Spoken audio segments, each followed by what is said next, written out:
Friends, बहुत बहुत स्वागत है आपका कॉन्सेप्ट कोचिंग क्लासेस के यूट्यूब चैनल में। दोस्तों, आज के इस वीडियो में हम आपके साथ डिस्कस करने जा रहे हैं यूपी टेट को लेकर सिलेबस और स्ट्रेटजी हमारी क्या रहेगी 1 से 1.5 महीने तक। जैसा कि हमने पहले ही अनाउंस कर दिया था कि 1 अक्टूबर से हमारा जो यूपी टेट का क्रैश कोर्स है वो हम लोग लेके आ रहे हैं, जिसकी कोई भी फीस आपसे नहीं ली जाएगी। बस आपको करना ही है कि ज़्यादा से ज़्यादा हमारे चैनल को शेयर करना है और सब्सक्राइब करना है। बाकी कंटेंट में आपके साथ कोई भी समझौता नहीं होगा, इसकी गारंटी है। जितना आपको पढ़ाया जाएगा उससे आप 100+ स्कोर कर जाएंगे 150 में। ठीक है, तो आज के इस वीडियो में हम आपके साथ पूरा डिटेल सिलेबस डिस्कस करेंगे, क्या हमारी स्ट्रैटेजी होगी, कौन कौन सी चीज़ें हमें ध्यान रखनी है, कैसे पढ़ना है, कौन कौन सी बुक्स पढ़नी है, ये सारी चीज़ें हम आपके साथ डिस्कस करने वाले हैं। तो चलिए बिना टाइम को वेस्ट करते हुए हम आपके साथ सिलेबस और पैटर्न डिस्कस कर लेते हैं। देखिए, जो हमारा पैटर्न है वो 2.5 घंटे का हमारा एग्ज़ाम है। ठीक है, और 2 एग्ज़ाम होते हैं आपका, एक होता है प्राइमरी लेवल का और एक अपर प्राइमरी लेवल, यानी कि एक कक्षा 1 से 5 तक की एलिजिबिलिटी देता है आपको और एक 6 से 8 तक की। अगर आप प्राइमरी वाला पेपर पास करते हैं तो आपको प्राइमरी टीचर बनने की एलिजिबिलिटी मिल जाती है, और अगर आप जूनियर वाला पेपर भी पास कर लेते हैं तो आपको 6 to 8 यानी कि 6 से 8 तक के टीचर बनने के लिए भी एलिजिबिलिटी मिल जाती है। तो आपके इसमें 5 सब्जेक्ट आते हैं। पहला बाल विकास एवं शिक्षण विधि, दूसरा भाषा प्रथम यानी कि हिंदी जो कि आपकी अनिवार्य लैंग्वेज होगी, कंपलसरी होगी, और दूसरी लैंग्वेज आपको सेलेक्ट करनी होती है। आप इंग्लिश, उर्दू या संस्कृत में से कोई ले लेते हैं। तो मेरी आपको सलाह रहेगी कि आप इंग्लिश लीजिए। इंग्लिश जो है वो इजी आती है। कई लोग संस्कृत ले लेते हैं बहकावे में आके, लेकिन बाद में उनको लेने के देने पड़ जाते हैं, क्योंकि संस्कृत मतलब ऐसी लैंग्वेज है कि जिसको आती है तो फिर आती ही है, लेकिन एवरेज लोग जो हैं उनको दिक्कत पड़ती है। तो आप इंग्लिश ले लीजिए। इंग्लिश हमारे चैनल पे पढ़ाई भी जाएगी और जितना पढ़ाया जाएगा उसी में से आपका एग्ज़ाम में आएगा, और इंग्लिश से आपको थोड़ा इजी भी पड़ेगा। ठीक है, फिर चौथा सब्जेक्ट जो आपको का मैथ्स होगा, पांचवा आपका इन्वायरमेंट होगा। और जूनियर लेवल के पेपर में थोड़ा सा स्लाइड चेंजमेंट हो जाता है। आपका जो 5th सब्जेक्ट आपको दिख रहा है पर्यावरणीय अध्ययन, इसकी जगह पे आपका साइंस या SST आ जाता है। अगर आपने BSc किया है तो आपको साइंस का सब्जेक्ट मिलेगा आपके पेपर में, और अगर आपने BA किया है तो आपको SST मिलेगा। ठीक है, 30-30 क्वेश्चन हर सब्जेक्ट से आते हैं, 30-30 नंबर के, यानी कि एक क्वेश्चन हमारा 1 नंबर का। ठीक है, डिटेल में सिलेबस देखें उससे पहले मैं थोड़ी चीज़ें आपको क्लियर कर दूं। देखिए, यूपी टेट के एग्ज़ाम को लेके बहुत ज़्यादा डरने की कोई ज़रूरत नहीं है। आपका 150 नंबर का एग्ज़ाम है। आप अगर OBC से हैं तो आपको 82, और अगर आप जनरल से हैं तो आपको 90 नंबर लाने हैं, यानी कि 60 नंबर अगर आप छोड़ भी देंगे 150 में से तब भी आप पास हो जाएंगे, और निगेटिव मार्किंग है नहीं, इतने तो तुक्के ही सही हो जाते हैं। ठीक है, बस आपको थोड़ी सी मेहनत कर लेनी है, थोड़ा सा पढ़ लेना है। सब कुछ पढ़ने से बचिए। ठीक है, सेलेक्टिव पढ़िए और ऐसा पढ़िए जो आपके एग्ज़ाम में काम आए। देखिए, मैंने एग्ज़ाम जो दिया यूपी टेट का, मैंने 120+ स्कोर किया था, और ऑनेस्टली मैं बता रहा हूँ कि मैंने स्पेशल कोई भी ना यूपी टेट की क्लास ली, ना ही कोई उसके लिए कुछ पढ़ा।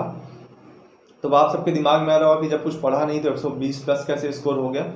तो जब मैं BTC कर रहा था, जो फर्स्ट सेमेस्टर में बुक्स चलती थी, मैंने वो ढंग से पढ़ी हुई थी। ठीक है, मैंने अपना बेस क्लियर किया हुआ था, और आप यकीन मानिए कि मैंने BTC के फर्स्ट सेमेस्टर में जो किताबें चलती हैं उससे बाहर यूपी टेट में कुछ भी नहीं पूछा गया। ठीक है, तो अगर आपने BTC या B.Ed अच्छे से पढ़ा है, उसमें जो साइकोलॉजी आपको पढ़ाई जाती है, अगर आपने वो अच्छे से पढ़ी है तो यकीन मानिए कि आपको यूपी टेट के लिए कुछ पढ़ने की ज़रूरत है ही नहीं, आप ऐसे ही पास कर जाएंगे। ठीक है, 100+ आप ऐसे ही स्कोर कर जाएंगे अगर आपने BTC फर्स्ट सेमेस्टर की या B.Ed में फर्स्ट ईयर में जो साइकोलॉजी की बुक्स चलती हैं अगर आपने वो पढ़ी हुई हैं। लोग करते क्या हैं, BTC में नाम लिखा लेते हैं, फिर एग्ज़ाम के पहले गाइड से पढ़ लेते हैं। ठीक है, ऐसे ही लोग कोचिंग में आपको नज़र आएंगे। ठीक है, तो आपको ज़्यादा चिंता करने की ज़रूरत नहीं है। अगर आपने BTC वाली फर्स्ट बुक्स जो फर्स्ट सेमेस्टर की बुक्स हैं वो पढ़ी हैं तो अच्छी बात है। अगर नहीं पढ़ी हैं तो मैं आपको यहाँ पे पढ़ाऊँगा, कुछ कंटेंट मैं उससे भी लूँगा, क्योंकि उससे एग्ज़ाम में बहुत कुछ आता है। ये मेरा पर्सनल एक्सपीरियंस है। ठीक है, मैंने बिना किसी कोचिंग या उसके ही पास किया है एग्ज़ाम, सिर्फ वही बुक्स पढ़ के। ठीक है, तो आपके साथ डिटेल सिलेबस थोड़ा सा डिस्कस कर लेते हैं कि बाल विकास में आपके जो 30 क्वेश्चन आएंगे वो कहाँ से आएंगे। बाल विकास का अर्थ, आवश्यकता, क्षेत्र, शारीरिक विकास, मानसिक विकास, यानी आपके जितने भी तरह के डेवलपमेंट्स होते हैं, कौन कौन से फैक्टर उनको प्रभावित करते हैं, यानी कि उनको प्रभावित करने वाले कारक, जैसे कि समाज हो गया, विद्यालय हो गया, ये सब। आप BTC फर्स्ट सेमेस्टर की बुक्स उठा लीजिए जो बाल विकास की चलती है, और उसका इंडेक्स सिलेबस से मिला लीजिए। एक भी टॉपिक उसके इंडेक्स से सिलेबस से बाहर नहीं जाएगा, पूरा सेम डिट्टो सेम वही सिलेबस रखा हुआ है पीएनपी ने, ठीक है।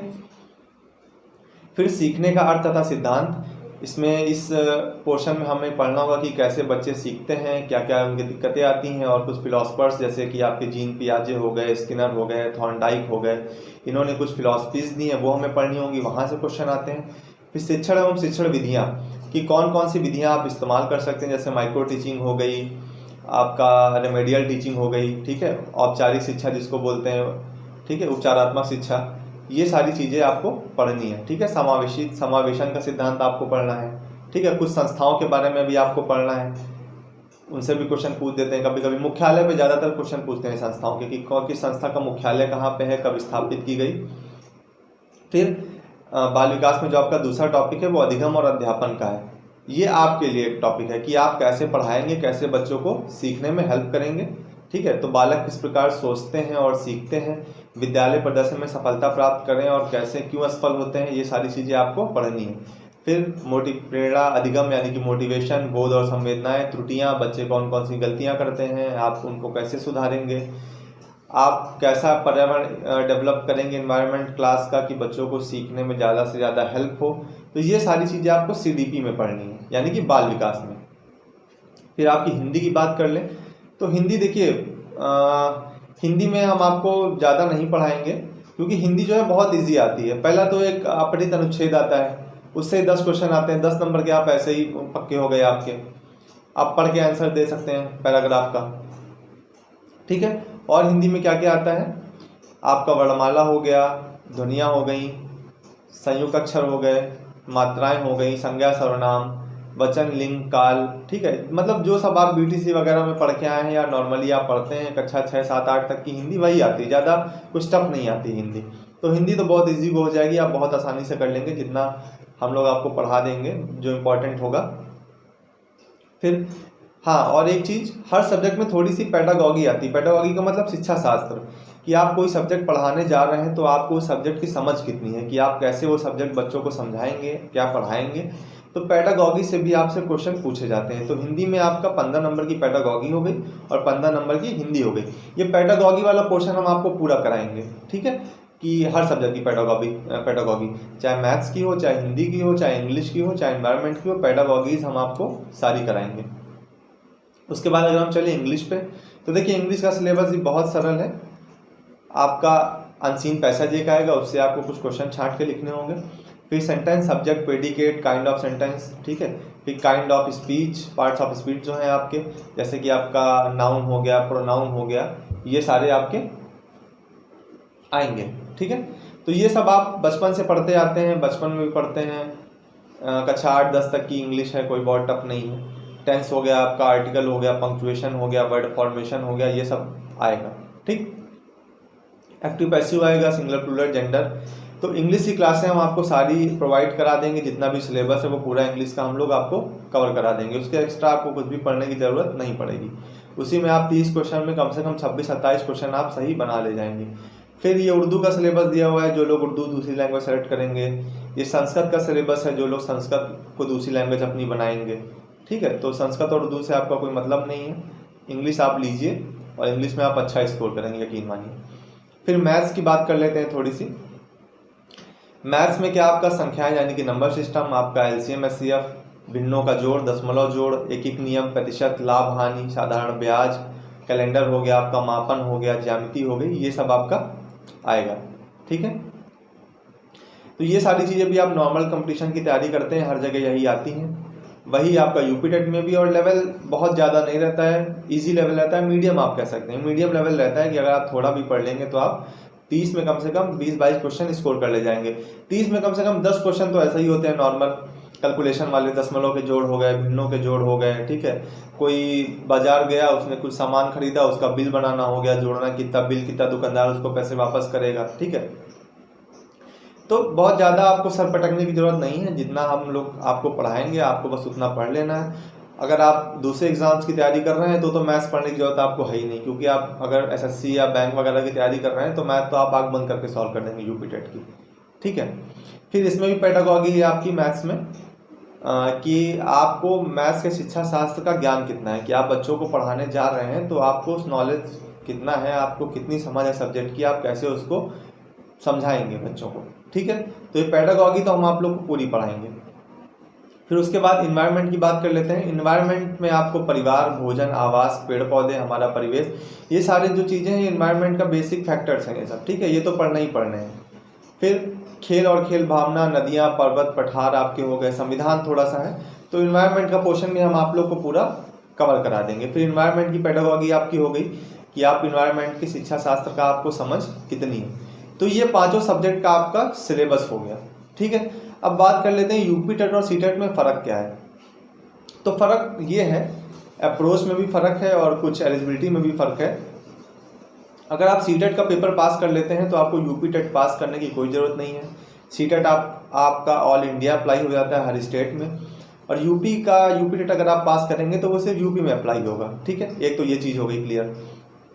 दूसरी चीज़ है कि आप यूपी टेट की अगर तैयारी करते हैं तो आपका सीटेट भी साथ साथ कवर होता जाता है। क्यों?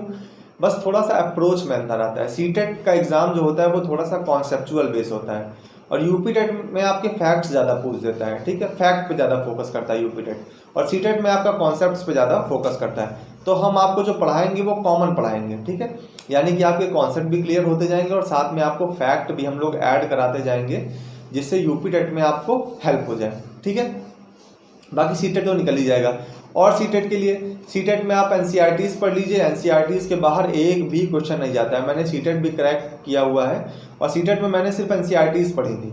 एनसीईआरटीज़ में ही आपकी पेडागॉजीज दी रहती हैं, उसी में आपका जो कंटेंट दिया है, एनसीईआरटी से बाहर कोई भी क्वेश्चन नहीं जाता है। तो सीटेट के लिए भी हम एनसीईआरटीज़ की बुक से आपके लिए मटेरियल निकाल के क्लास तैयार कर देंगे। अगर आप उसको देख लेंगे तो आपके लिए बहुत हेल्पफुल होगी। ठीक है, अब आपसे थोड़ी सी बात कर लेते हैं कि हम लोग मतलब किस तरह से पढ़ाई करेंगे और क्या क्या हम लोग का तरीका होगा पढ़ने का। ठीक है, तो पढ़ने का जो तरीका होगा वो हम आपको क्लासेस प्रोवाइड कराएंगे। डेली 2 क्लासें हम आपको प्रोवाइड कराएंगे। ठीक है, हफ्ते में 6 दिन होंगे, 6 दिन क्लासेस, संडे को ऑफ रहेगा। 3 दिन आपको मैथ्स और सीडीपी की क्लास है, और 3 दिन एनवायरनमेंट और इंग्लिश की क्लास है। जब इतना सिलेबस हम लोग कवर कर लेंगे उसके बाद हम लोग प्रीवियस ईयर को सॉल्व करेंगे आपके साथ, क्योंकि प्रीवियस ईयर सॉल्व करना आपके लिए बहुत ज़रूरी है। आपको ये अंदाज़ा लगना चाहिए कि किस हिसाब के क्वेश्चन पूछे जाते हैं, या हम कोशिश करेंगे कि साथ में ही टॉपिक वाइज हम प्रीवियस ईयर के क्वेश्चन आपको सॉल्व कराते रहें, जिससे आपको ये कम से कम गेस होता रहे कि किस हिसाब के क्वेश्चन पूछे जाते हैं। ठीक है, तो ये हमारी स्ट्रेटेजी हो गई यूपी टेट और सी टेट को के क्रैश कोर्स को लेके। हफ्ते में आपको 2 क्लासें मिलेंगी, आपको प्रीवियस ईयर के क्वेश्चंस करवाए जाएंगे, नोट्स आपको टेलीग्राम चैनल पे दे दिए जाएंगे। तो आप सभी हमारे साथ जुड़े रहिए, और सुपर टेट वाले भी ये वीडियोस देख सकते हैं, क्योंकि कुछ हिस्सा यूपी टेट और सुपर टेट के सिलेबस का कॉमन है, जैसे कि आपका इन्वायरमेंट हो गया, इंग्लिश हो गया, सीडीपी हो गया, मैथ्स हो गया। तो ये सारी चीज़ें सुपर टेट में भी काम आएंगी, तो सुपर टेट की तैयारी करने वाले लोग भी हमारे वीडियोस को देख सकते हैं। तो दोस्तों आज के वीडियो में फिर इतना ही रखते हैं डिस्कशन। नेक्स्ट वीडियो में हम आपके साथ 1 अक्टूबर से प्रॉपर क्लासेस लेके आ रहे हैं। आप हमारे चैनल को ज़्यादा से ज़्यादा शेयर कर दीजिए, सब्सक्राइब कर दीजिए और टच में रहिए। ठीक, थैंक यू वेरी मच।